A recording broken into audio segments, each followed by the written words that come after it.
चलो अभी अपन स्टार्ट कर रहे हैं शेड्यूल टू इधर सप्लाई ऑफ गुड्स और सप्लाई ऑफ सर्विस। ठीक है, ये बेसिकली क्या बात करता है कि इसमें कुछ चीज़ें सप्लाई ऑफ सर्विस और कुछ चीज़ें सप्लाई ऑफ गुड्स के बीच में जो कंफ्यूजन है उसके बीच में वो लाइन खींच के बोलता है कि ये तू सर्विस है और तू गुड्स है।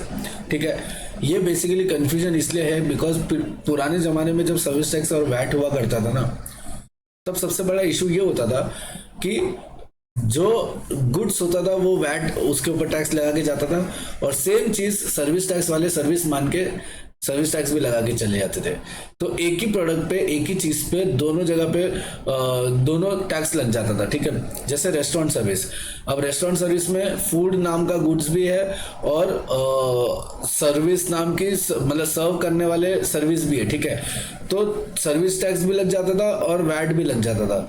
तो ये सारे कंफ्यूजन को दूर करने के लिए बीच में लाइन खींच के बोल दिया कि तू गुड्स है और तू सर्विस है। ठीक है, ये सारे चीजें आपको रट्टा मारने की जरूरत नहीं है, ये सिर्फ आप एक बार रीड करो और जितने भी कंफ्यूजन है वो एक बार क्लियर हो जाएंगे सिर्फ रीड करने से। ठीक है, मोटा मोटी मैं आपको बता देता हूँ कि मेन चीजें क्या है। अगर आपने टाइटल दिया है ना गुड्स का, मतलब टाइटल किसी और को दे दिया, टाइटल या ओनरशिप, तो वो सप्लाई ऑफ गुड्स है, ये याद रखना। लेकिन अगर मैंने सिर्फ राइट दिया है यूज करने का तो वो एक सर्विस हो जाएगी। ठीक है, अगर मैंने टाइटल अग्रीमेंट के बेसिस पे भी दिया, कैसे भी टाइटल दूं, तो वो सप्लाई ऑफ गुड्स ही है। ठीक है, फिर चाहे कि मैं प्रॉपर्टी को फ्यूचर में आपको पास ऑन करूंगा, फर्क नहीं पड़ता, वो गुड्स ही है। ठीक है, ओनरशिप शिफ्ट कर दी मैंने, लीज टेनेंसी ये सब सर्विस होती है। ठीक है, ये याद रखना। मैं ऊपर से कर रहा हूँ क्योंकि एग्जाम पॉइंट ऑफ व्यू इतना कोई खास इंपॉर्टेंट नहीं है। ठीक है, फिर जॉब वर्क आपकी एक सर्विस होती है कि भाई मैंने कपड़े दिए, आपने मेरे को कपड़े स्टिच करके दे दिए, तो काइंड ऑफ दैट सर्विसेज, वो भी एक सप्लाई ऑफ सर्विस हो गई। ठीक है, फिर अगर मैं बिजनेस एसेट्स को ट्रांसफर कर रहा हूँ तो सप्लाई ऑफ गुड्स है, परमानेंटली ट्रांसफर कर रहा हूँ। ठीक है, डिस्पोज ऑफ कर रहा हूँ टेक्निकली। अगर मैंने बिजनेस एसेट्स को प्राइवेट यूज के लिए रख दिया, मतलब बिजनेस का एसी था, मैंने घर पे एसी यूज करने के लिए रख लिया, तो वो भी सप्लाई ऑफ सर्विस होगी। ठीक है, क्यों होगी? क्योंकि मैंने क्या किया है, असेट को प्राइवेटली यूज करने के लिए किया है और made available use for other business, या फिर मैंने किसी और को यूज करने के लिए दिया है। ठीक है, तो ये वाला टेम्पररी यूज है, टेम्पररी ट्रांसफर है। ठीक है, इसीलिए ये सप्लाई ऑफ सर्विस है। परमानेंट ट्रांसफर होता, परमानेंट डिस्पोज ऑफ होता तो गुड्स होता।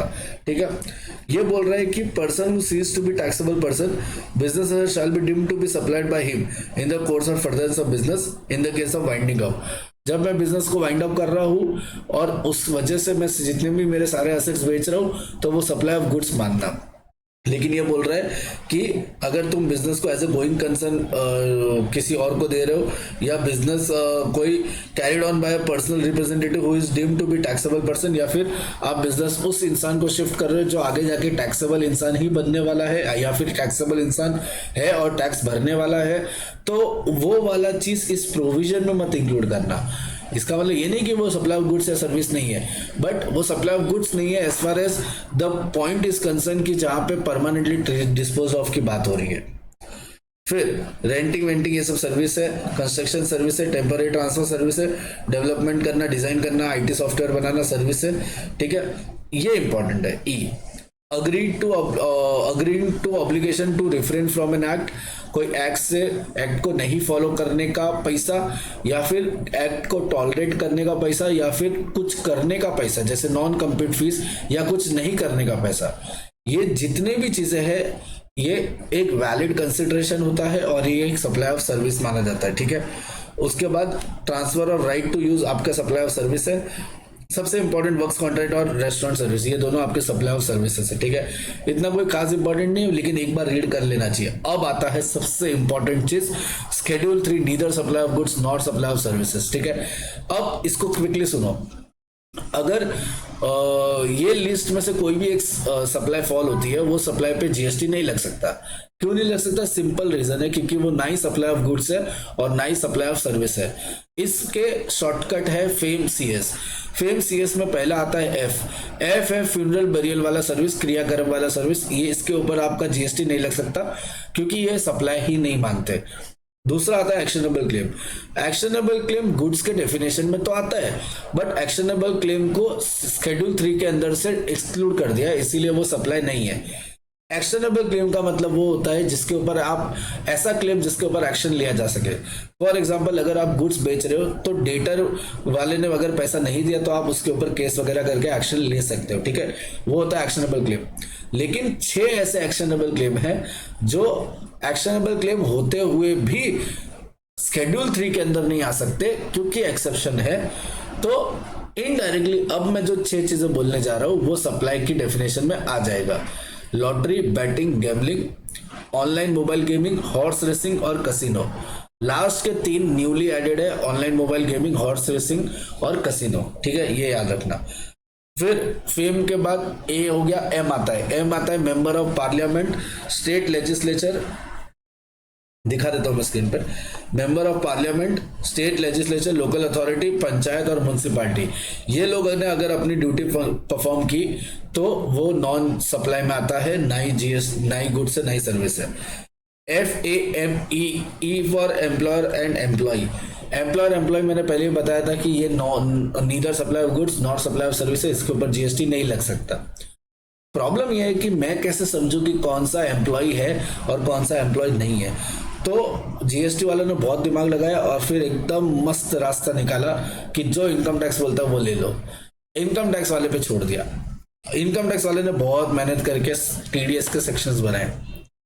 इनकम टैक्स वाले ने बोला कि हम सैलरीड इंसान एम्प्लॉई का टीडीएस 192 में काटते हैं, लेकिन अगर तुमने प्रिंसिपल टू प्रिंसिपल किसी को कॉन्ट्रैक्ट दिया है या कोई प्रोफेशनल को हायर किया है, उसका टीडीएस 194C और 194J रिस्पेक्टिवली कटता है।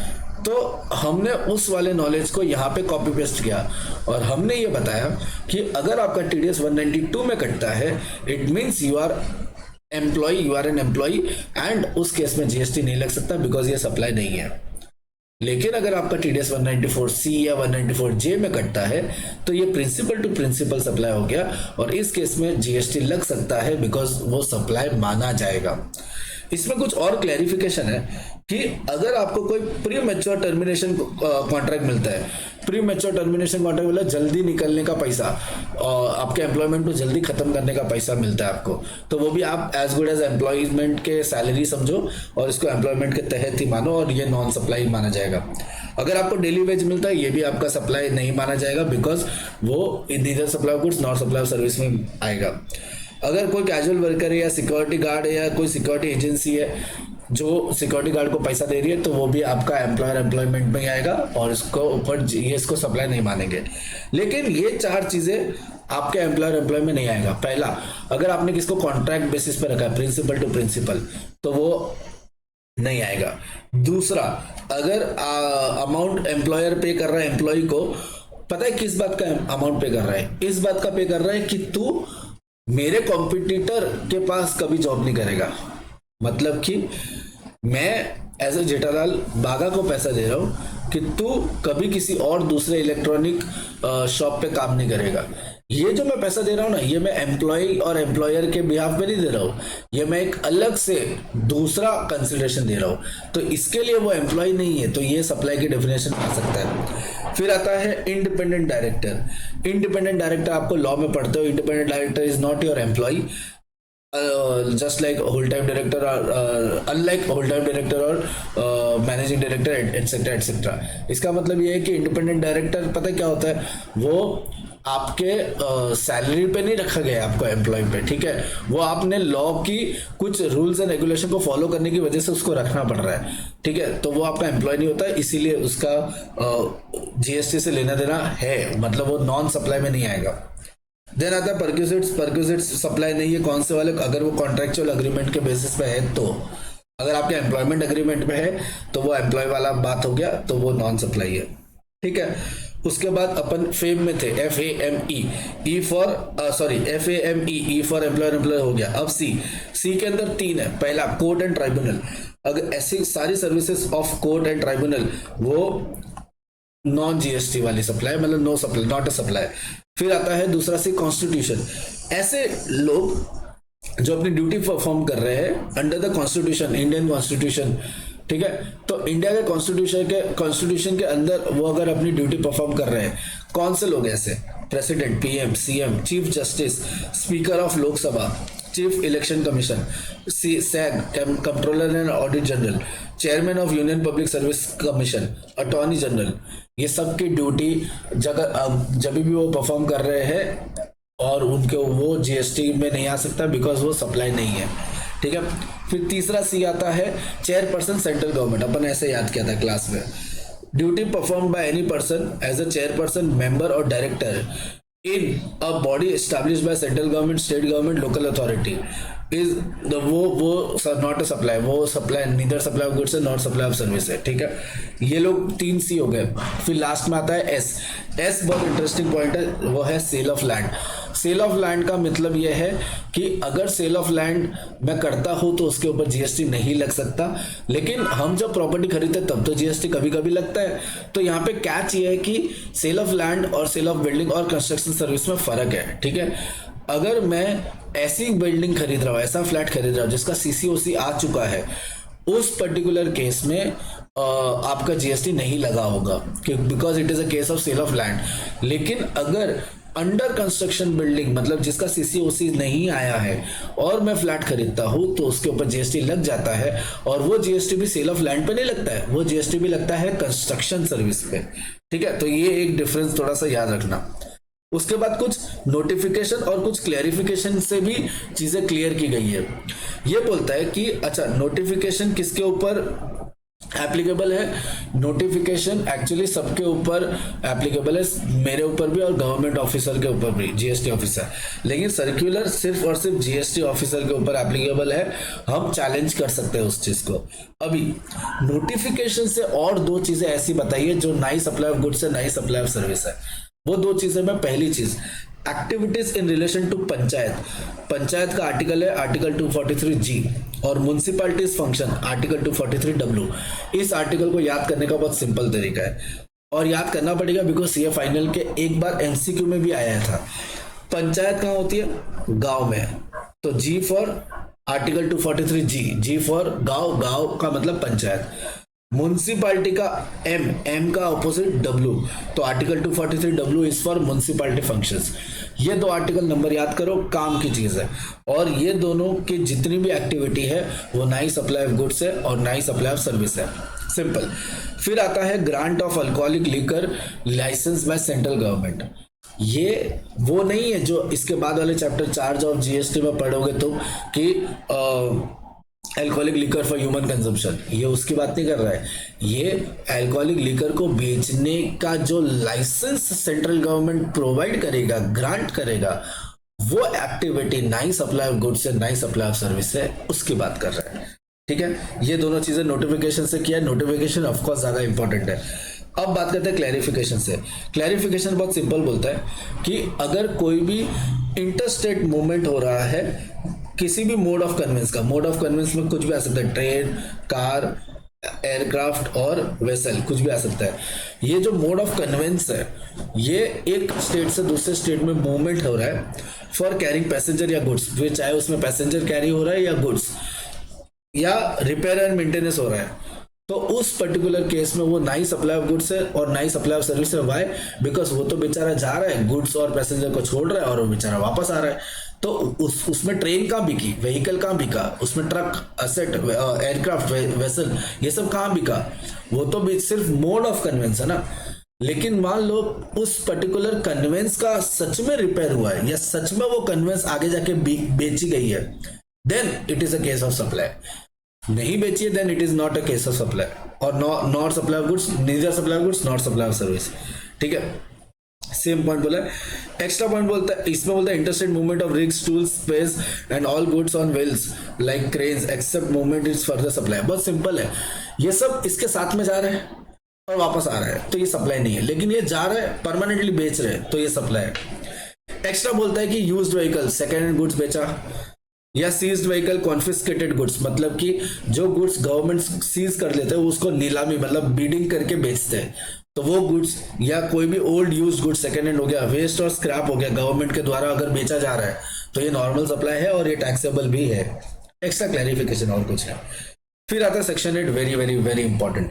सेक्शन 8 का बेसिकली 2 बातें करता है, कंपोजिट सप्लाई, मिक्स सप्लाई। मैं इसको ना दोनों को सिमिलर पॉइंट बता दूं। दोनों के सिमिलर पॉइंट ये है कि दोनों में दो या दो से ज्यादा सप्लाई इन्वॉल्व है, दोनों में सिंगल प्राइस चार्ज है। अब दोनों के डिफरेंशिएशन, लेकिन ये दोनों के नेचर में बहुत फर्क है। कंपोजिट सप्लाई वो सप्लाई होती है जिसमें दो या दो से ज्यादा सप्लाई इन्वॉल्व होती है और वो जबरदस्ती इन्वॉल्व नहीं है, वो नेचुरली बंडल्ड है। अगर मैं केक खरीदने जाता हूं तो केक के साथ नाइफ और कैंडल का देना is very much natural for all the cake shop. एक भी केक शॉप ऐसा नहीं है जो ऐसा नहीं करता होगा। इसका मतलब ये है कि ये नेचुरली बंडल्ड है। मतलब कि अगर मैं विजय सेल्स जाऊं, गड़ा इलेक्ट्रॉनिक्स जाऊं या क्रोमा जाऊं, अगर मैं एसी खरीदता हूं तो उस एसी का इंस्टॉलेशन और एसी का डिलीवरी मुझे मिलेगा ही मिलेगा, और इसका पैसा जो भी चार्ज करेंगे वो सिंगल प्राइस में सब ऐड हो जाएगा। इसका मतलब ये है कि ये नेचुरली बंडल्ड सर्विस है। नेचुरली बंडल्ड सर्विस में हमें क्या करना पड़ता है, हमें प्रिंसिपल सप्लाई ढूंढना पड़ता है। प्रिंसिपल सप्लाई ढूंढने का बहुत सिंपल है, आपका पर्पस क्या था। फॉर एग्जाम्पल, आप ऐसे नहीं बोलते हो कि वहां का कैंडल और नाइफ अच्छा है तो वहीं से केक खरीदते हैं। हम ये बोलते हैं कि वहां का केक अच्छा है इसलिए वहां से केक खरीदते हैं। मतलब केक खरीदना is a principal supply. For example, हम ये नहीं बोलते कि विजय सेल्स के अंदर एसी अच्छी मिलेगी या नहीं। हम क्या देखते हैं कि भाई क्रोमा में एसी खरीदी तो हमारा मेन पर्पस एसी था, इंस्टॉलेशन और डिलीवरी वो तो वैसे भी ब्रांड का इंसान करता है, ठीक है। तो मेन चीज क्या है, वो अपना प्रिंसिपल सप्लाई, और पूरा सिंगल रेट चार्ज किया, भले 3 4 10 सप्लाई इन्वॉल्व है, सिंगल रेट पे प्रिंसिपल वाला रेट लगता है, ठीक है।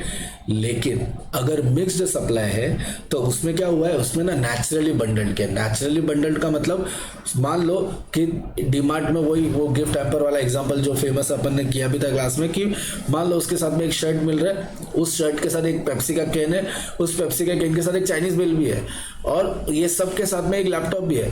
तो टेक्निकली कोई भी चाइनीज बिल के सामने लैपटॉप नहीं देता है।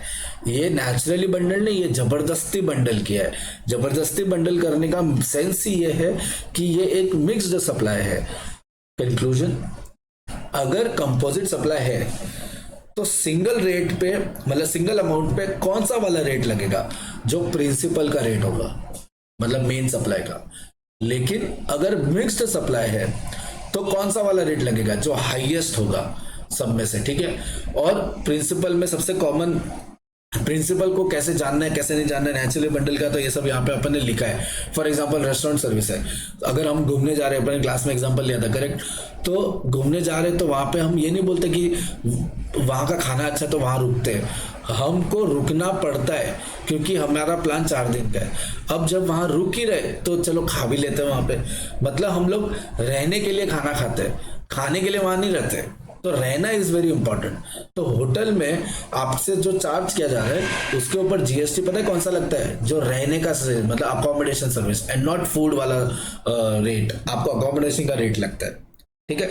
तो ये सारे एग्जांपल्स है कंपोजिट और मिक्स के। मुद्दा यही है कि कंपोजिट मतलब प्रिंसिपल का रेट उठाना, मिक्स मतलब हाईएस्ट रेट उठाना। इसके ऊपर क्वेश्चंस कर लेना, क्वेश्चन बहुत ज्यादा इंपॉर्टेंट है। अब आता है some clarification regarding principal supply in the given composite supply, ठीक है। अभी इसके कुछ क्लैरिफिकेशन क्विकली मैं बता देता हूं। देखो, अगर मैंने प्रिंटेड एनवलप या लेटर कार्ड्स या प्रिंटेड बॉक्स टिश्यूज या नैपकिन्स बेचाना तो वो गुड्स है, वो सप्लाई ऑफ गुड्स है। लेकिन मैं सिर्फ तुमसे कंटेंट लेके आया, मैंने पब्लिशर के पास आया, पब्लिशर को बोला कि प्लीज मेरा बुक पब्लिश कर दो, कंटेंट मेरा है, मैंने लिखा है, तो ये सप्लाई ऑफ सर्विस है। अब सुनो, मैं जो कंटेंट लेके आया था वो मान लो एक महाभारत थी, मैंने महाभारत लिखी थी, मैं, उसने बोला क्या चाहिए, मतलब मैंने लिखी है ये महाभारत की बुक पब्लिश कर। आपने बोला आपको बुक चाहिए, तो मेरे पास महाभारत की एक रेडी बुक है, मैं बोला चल ठीक है पब्लिश मत कर, मुझे वो बुक दे दे। अब मैंने जो ये बुक खरीदी है ना, ये गुड्स हो गई। मतलब अगर मैं सिर्फ कंटेंट दे रहा हूं और पब्लिशिंग की सर्विस चाहिए तो वो पब्लिशिंग की सर्विस हो गई, लेकिन पब्लिश्ड गुड्स मुझे बेचा जा रहा है तो वो गुड्स हो गया। सिंपल, ये सब बेसिक बातें, क्लैरिफिकेशन है एक्चुअली, और कुछ नहीं। फिर रीट्रेडिंग और रीट्रेडेड टायर्स। रीट्रेडिंग करना मतलब रिपेयर करना, अगर टायर को रिपेयर कर रहा हो तो सप्लाई ऑफ सर्विस है। रीट्रेडेड टायर बेच रहा हो तो सप्लाई ऑफ गुड्स हो गया, ठीक है। ये सब कुछ क्लैरिफिकेशन है। सबसे इंपॉर्टेंट क्लैरिफिकेशन ये food and beverages eight cinema hall है, सुन लो फटाक से।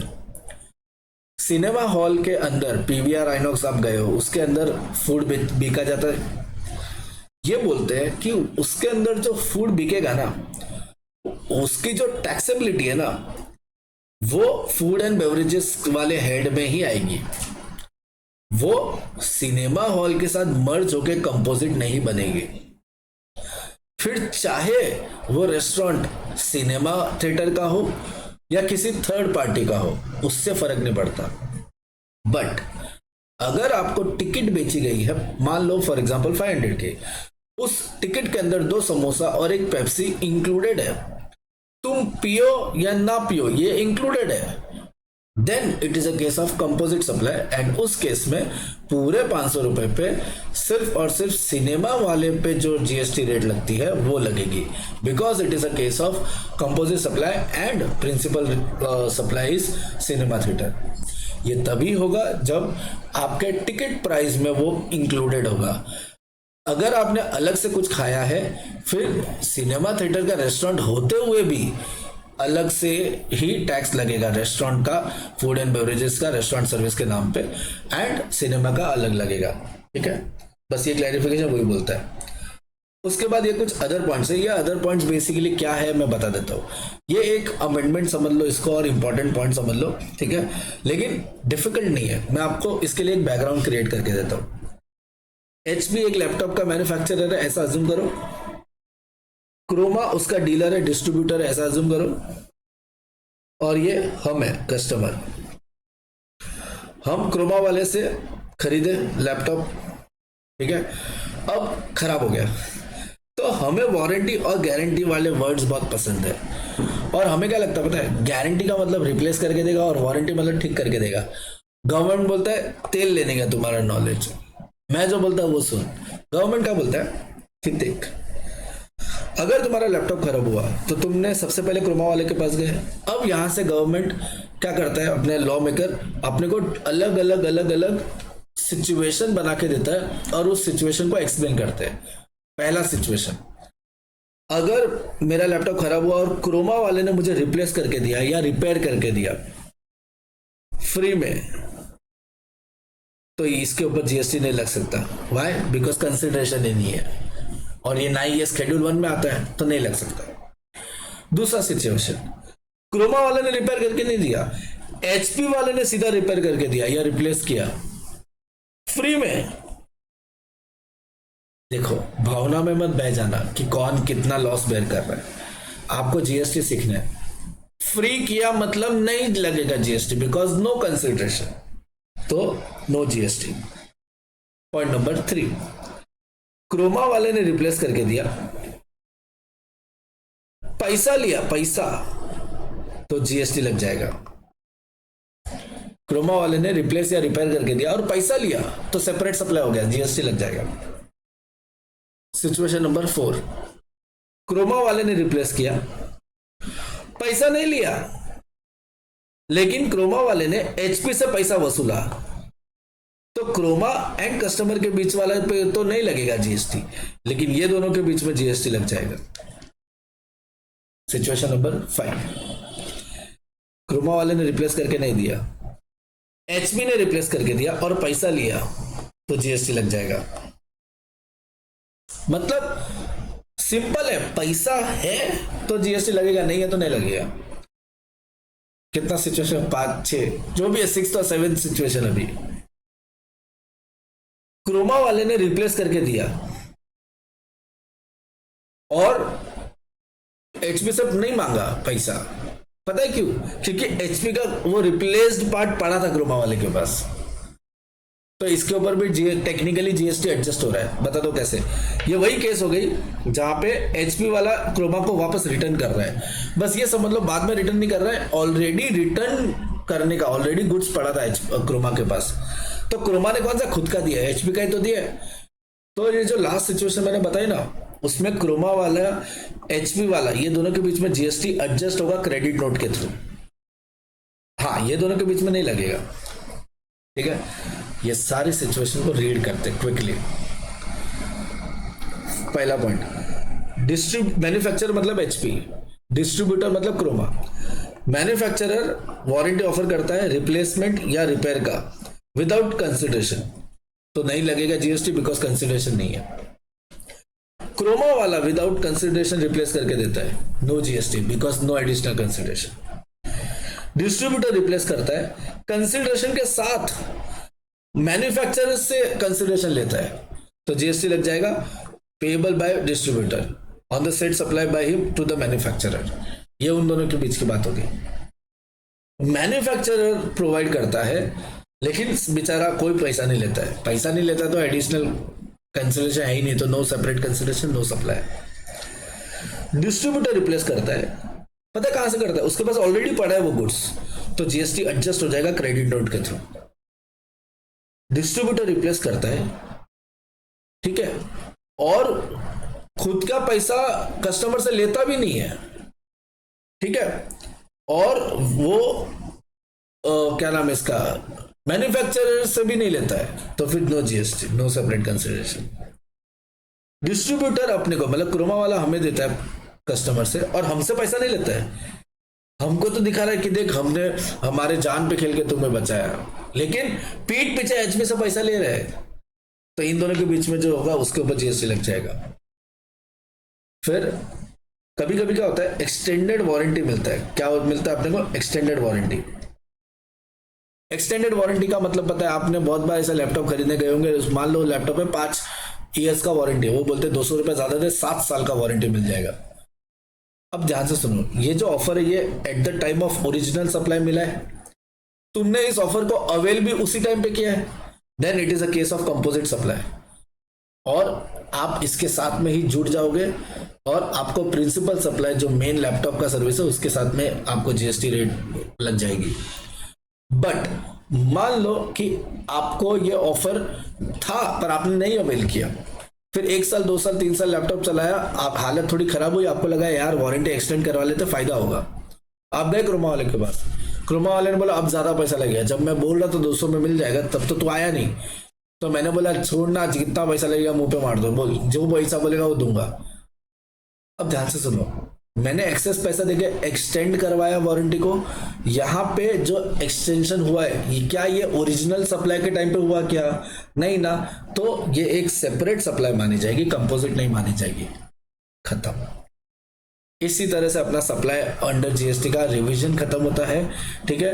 प्लीज मेरे को बताओ कि आपको ये कैसा लगा, एंड इस कुछ भी क्वेरी हो then you can reach out to me, contact details आपको दिख रहा है, ठीक है। एंड अभी मैं कंटिन्यूअस चैप्टर वाइज सीरीज लेके आ रहा हूँ रिवीजन का, तो बहुत कम टाइम बचा है, आप पढ़ना अच्छे से स्टार्ट कर दो।